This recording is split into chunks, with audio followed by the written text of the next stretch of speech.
Darrin Baker was raised by a single mother and grew up with his brother Ricky Baker in South Central, Los Angeles, where a lot of gang violence and tragedy occurs amongst young African American youths who romanticize crime life. Darrin met Tre Styles, who moved into his neighborhood after getting bullied at school, now living with his father Furious Styles teaching him about life and responsibility from home school.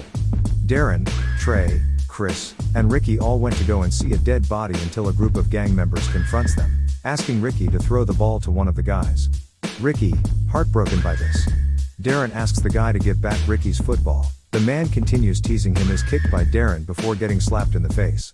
Afterwards, the other guy from the crew gets the ball back and throws the ball to Ricky from a long distance before the four friends walk back home.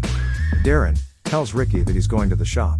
Ricky, questioning him about not having money.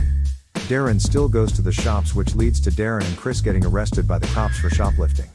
Even years later, Doughboy, now played by Ice Cube, all grown up is fresh out of prison, who's hanging out with Dookie, Monster, and Chris, who are playing a game of dominoes at his party. He is pleased to see Tre, both reuniting together. When the food is ready by then, Tre asks the guys to let the ladies eat first. Doughboy would then provoke the ladies, calling them hoes and bitches. Doughboy is met by a man dressed in a suit is asking to find Ricky Baker. They both have a conversation about his football task scores, asking Ricky to get 700 points in order to get through college. The man later leaves when the meeting is over. Doughboy and his crew later attend a block party with lots of people hanging around in cars. A confrontation escalates when Ferris purposely bumps into Ricky, leaning on his brother's car eating chips. Doughboy defends his brother against a group of thugs involving Ricky's killer. Doughboy brandishes his pistol before Ferris and his crew later walk away from the argument. Ferris then shoots his gun in the air, scaring off many partygoers in fear. Doughboy, angered at Ricky who asked him to go get milk from the shop, starts fighting with him until their mother broke it up, slapping her son Doughboy in the face just as Ricky walks away from the house. Ricky is later shot and killed by Ricky's killer in a drive-by shooting, reasoning for the previous incident that happened the other night. Doughboy, shocked to see his brother die in his arms in an alleyway, is taken back to his mother's house where she, Ricky's baby's mama, and the baby are crying. Doughboy's mother blames him for the murder of Ricky.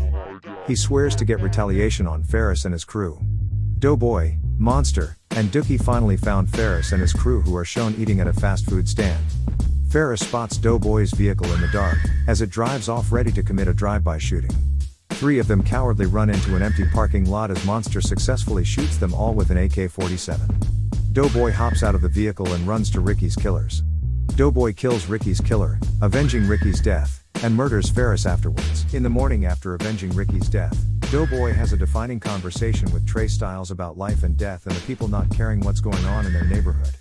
Knowing Doughboy got no brother left, Tre walks to him just before he leaves, saying, "You still got one brother left, man." Doughboy, relieved by this, hugs Tre. They both go their separate ways.